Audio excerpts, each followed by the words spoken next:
dissimilars into patterns, not involving necessarily the dissolution of illusion, but the arrangement of things harmonically or into ordered patterns. The number 5 is particularly, therefore, the balance of power in nature. Nature is forever striving against excess. It is forever trying to force one group of circumstances against another so that nothing will predominate. An example of this, I think, is one that I probably have told you before, but it deals with a natural problem and is appropriate this time. Experiments were made, for example, on a certain isolated mesa in the southwest of the United States to try to create an ideal setting for the development of certain kinds of creatures. Because it was almost inaccessible, animal life on this mesa could be rigidly controlled. A group of kindly and friendly animals, to be exact, a herd of deer, was brought to this place, and every animal known to be detrimental to them, and every other form of life which they had reason to fear, was removed so that they could do exactly what they pleased. They all died. They found that the very forms of life which in many ways hazarded the deer and its survival also kept a kind of balance among themselves, and that the removal of these destructive forces removed also constructive forces which could not be separated from them. And so by degrees the balance of nature was destroyed. And by destroying the balance, the very creatures we sought to save were themselves eliminated. We know this is also psychologically true in the case of the human being. There are persons who, in a great spirit of kindliness, try to prevent others from suffering. If they succeed, they generally destroy the other person. In attempts to save children from the necessary experiences of living, for example, we do not preserve purity, so we simply weaken character, and the child becomes incapable of meeting the problems of life effectively. Nature is forever working for an equilibrium, a maintenance of balance. And man, regardless of his good intention, frequently interferes with this equilibrium. So the Pythagoreans, way back at that time, recognized the affinity between the number 5 and man, as assuming and affirming, therefore, that the number 5 was also the symbol of the Hierophant, or the master of the mysteries. The Hierophant, of course, being man, the master of nature. Therefore, that it was essential to the place of man in nature that he should strive ever to preserve and advance the equilibrium of the environment in which he existed.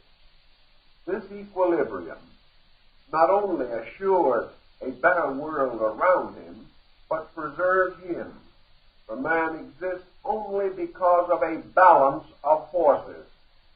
If this balance is too gravely disturbed, man will destroy himself, a message which might have some interest to atomic thinkers these days. The universe is therefore appropriately represented in its natural equilibrium by the number 5. And this number, because of its relationship to man himself, represented as an upright, five-pointed star, the points being composed of the head, the arms, and the legs. This became a magic symbol and was used for the Kabbalists and the later magicians throughout the medieval world. Pythagoras is said to have worn a ring carrying upon it the pentalpha, or five-pointed star. This was the symbol of healing, because the purpose of healing is achieved by the restoration of equilibrium. All sickness is an imbalance of some kind. This imbalance may be due to chemical deficiency. But the moment the balance of parts is destroyed, the security of the compound is in danger. Creation remains together because of an intricate pattern of balances. And if any one of these is disturbed, a chain reaction sets in which threatens the survival of anything and everything else.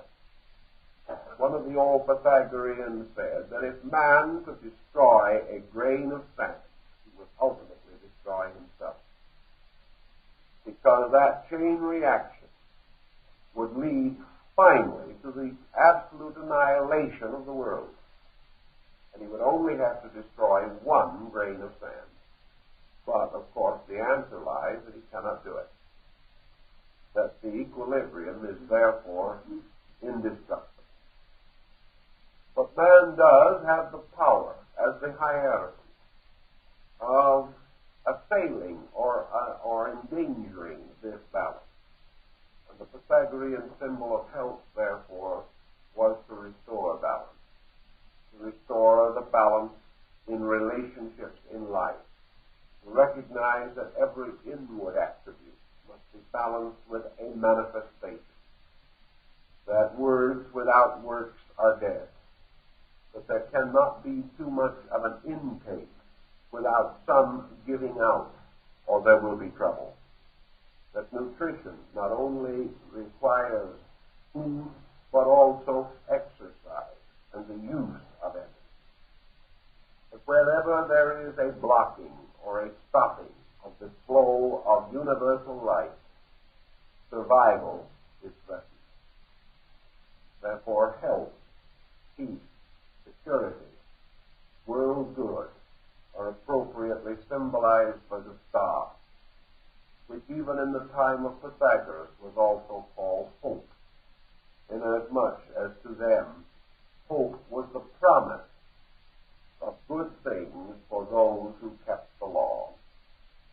Anyone who did well had a good hope.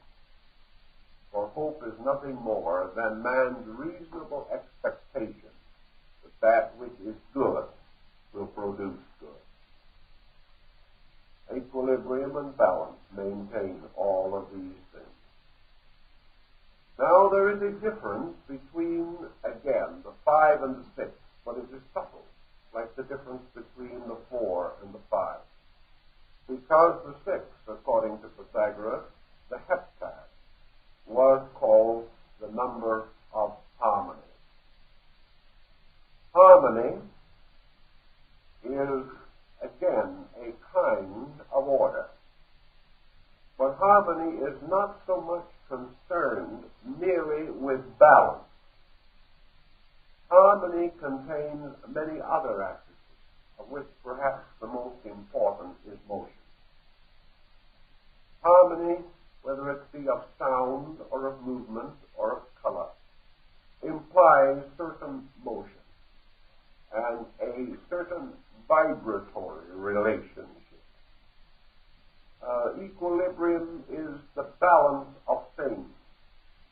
Harmony is the equilibrium of things within themselves, rather than in their relation to other things. The 6, of course, to the Pythagoreans, was also the number of creation. Creation being, of course, essentially and primarily the manifestation of universal law through the harmonic of generation. So the number 6, being composed of 2 interlaced triangles, one upright and the other inverted, forming a 6-pointed star known to the Hebrew Kabbalists as the Shield of David. This symbol was the symbol of union, in the sense of the union of generation. It was the symbol of the generating of the universe. And according to the Pythagoreans, therefore, it was called marriage. It was called union of the positive and negative principles of life.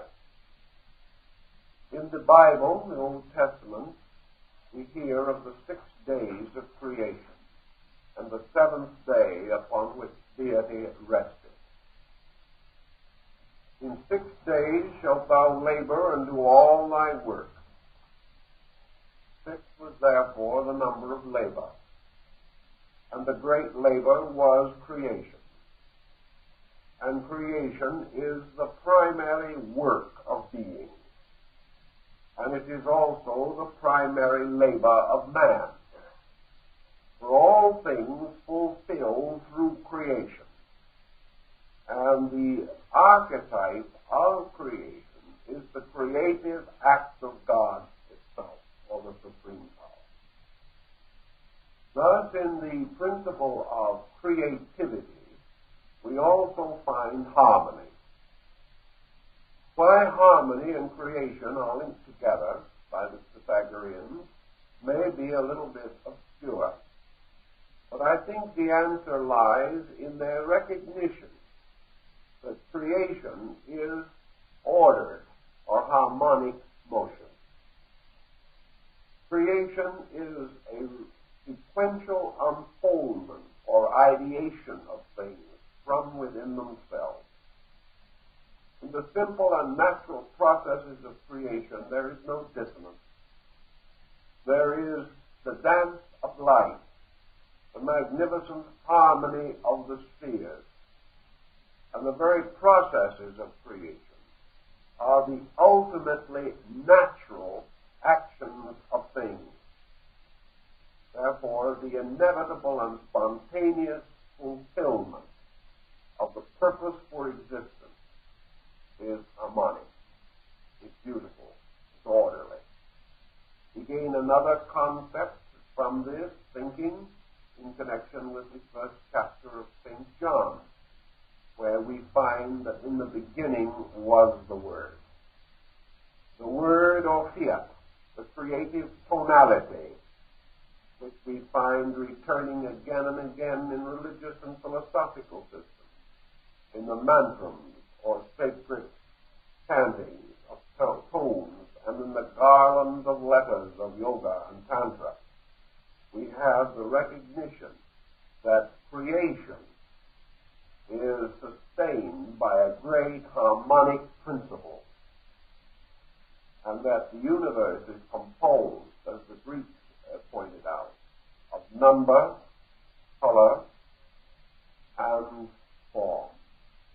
That all things move according to these laws. Actually, the 6 as the symbol of creation is appropriately a symbol of harmony. For there is not a star which thou beholdest, but in its orbit like an angel sings, hymning to the young-eyed cherubim. Always this great Pythagorean overthought of the tremendous harmonic of creation. The creation was a song. The creation was a magnificent unfoldment of tonal beauty that actually whirled with the songs of angels, and that everything that grows and lives is in some way the lengthened shadow of a song. That Pythagoras was a musician, that he had the sensitivity of the musical consciousness, we know. and we can understand why to him, as to Bach, mountains were set in key, and various changes of climate and temperature, storms and wind and waves, were point and counterpoint. These things were all part of one tremendous rhythm. A man listening, as Pythagoras did, for the tone of nature, the great cone of China, the inevitable song that extends and expands and goes on forever. He realizes with Pythagoras that this whole universe is maintained because of a great tonal vibration. Also that everything that lives has a tone, a keynote. Caruso was able to break glasses by sticking them with his finger and then singing the tones until the glass broke. Glasses and other fragile instruments can be broken by the tolling of a bell. And from the tuning fork, we realize how sounds are carried and can be picked up. Pythagoras, marching with his disciples through cities, played upon his lute the keynote of the great architectural building pattern, declaring that every piece of symmetrical architecture was built around a musical form or pattern. And that if this keynote was emphasized in a peculiar way, the building would fall, even as the walls of Jericho fell when the trumpet sounded, when the tribes of Israel led the sacred covenant around the walls of Jericho. So the universe was a great mystery of harmony. And Pythagoras went further to point out that man, seeking the universe, seeking his re-identification with the universe, much like in the philosophy of Lao Tzu, must approach by means of harmony. By the harmonic proportions of his own soul, man was able to hear the music of the Spirit.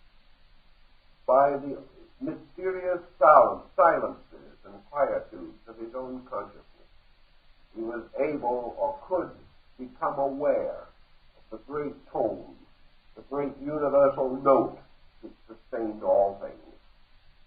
Thus creation was indeed the blazing forth of sound, around which forms were gathered, and every living thing is a sound embodied in a form.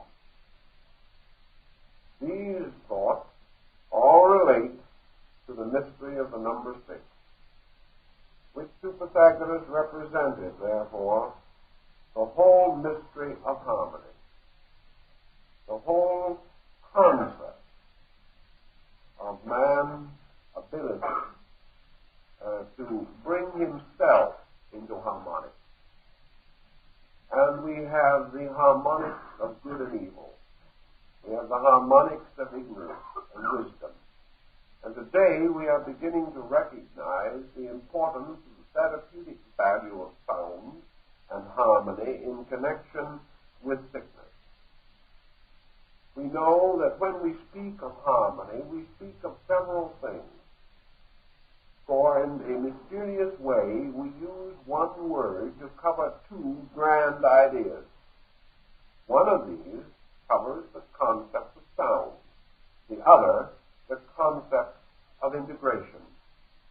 When we say a person is harmonious, we do not necessarily mean that he is singing, nor do we necessarily mean that we hear some sound coming from him.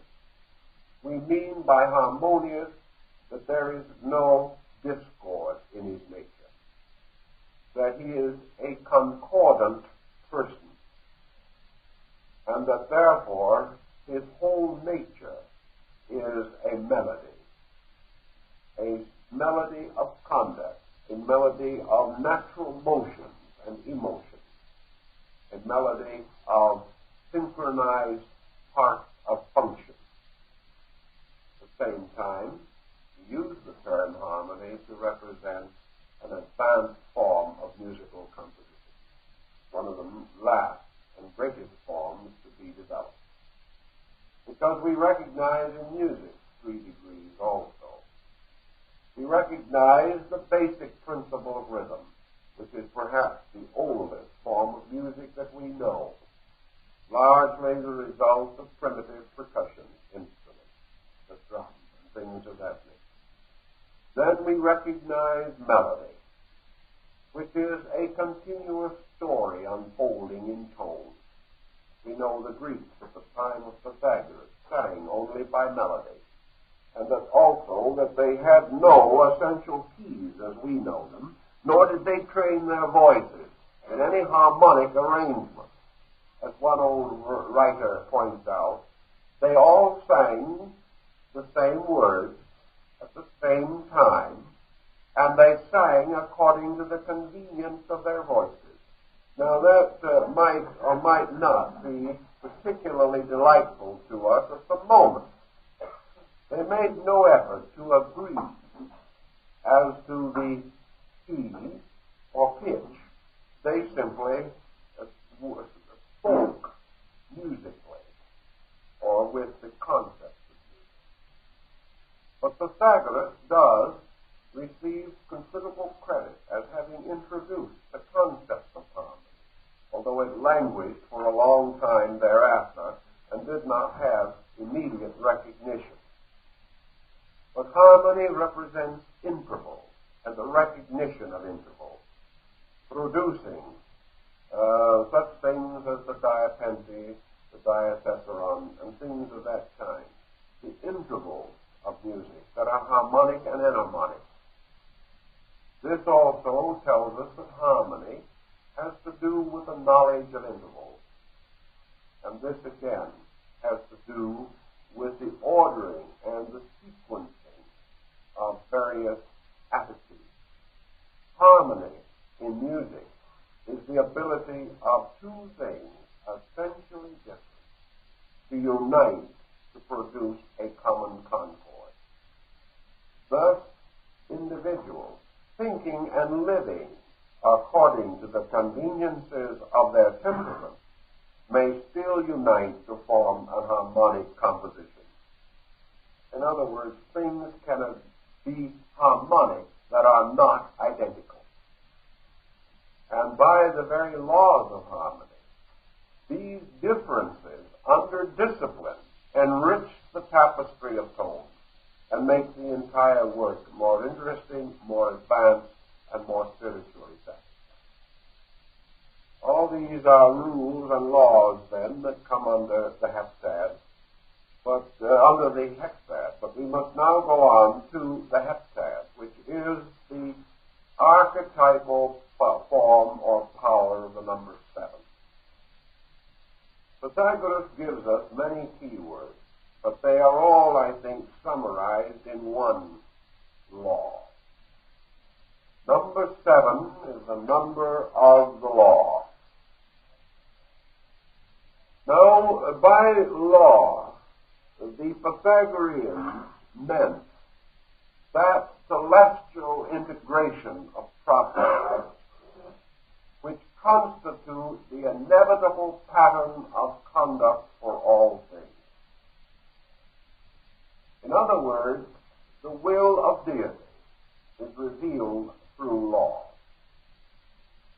and the way of heaven is given to man through the laws of nature. That which in itself speaks not in words that man can hear reveals itself by conduct, and law is the conduct of God. To the Pythagoreans, therefore, law is the forever revealing book of truth. Laws are of two kinds, divine and natural. Divine laws are those which reside archetypally in the divine being. Natural laws are the reflection of divine law. conditioned within a kind of substance or material, through which all of universal or divine law may not be perceived or apperceived.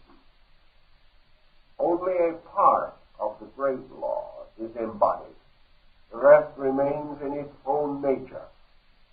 That part which is unembodied in matter, however, may be embodied in soul and in spirit. Therefore, man advancing from a material state to a psychic state may move under the administration of laws previously unknown, but forever existing. Law is also referred to by the Pythagoreans as the will of God, because by means of law we become aware of the divine will to be itself, to fulfill, or to relentlessly and inevitably consummate its own purposes. For man, therefore, there is no release from law. The universe is lawful, and man, in order to attain to any state of security, must keep the law. Now, in addition to those laws which arise in God and nature, there are laws which are formulated by man himself for the administration of his own society. Most of the great codes of laws have originated in revelation or mystical or religious works. The earliest codes that we have, such as those of Hammurabi, are accredited to deities, and it is believed that they were revealed to prophets and patriarchs and great lawgivers of ancient times. The human history of law is largely derived from the record of things traditionally observed. Most so-called spiritual revelations of law are accumulations of human experience, sanctified by time and demonstrated by utility. Thus, even man-made law is only the shadow of his observation of universal law. Now, in the course of time, however, man's civilization becoming more and more artificial and complicated, there has been an increase of statutes, and many persons, not themselves equipped to contemplate the universe, have found themselves either forced or inspired to amend the legal code. The result is today that laws are not always in accordance with heavenly law or universal law. And so the early Christian church divided man-made law from divine law, declaring that to break a man-made law is a crime. To break a divine law is a sin. A sin being an act against God, a crime an act against man, or against the common good of man.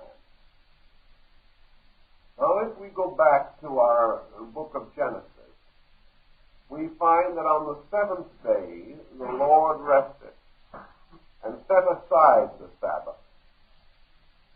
And in the Kabbalah, the Sabbath becomes what is termed the center of the direction.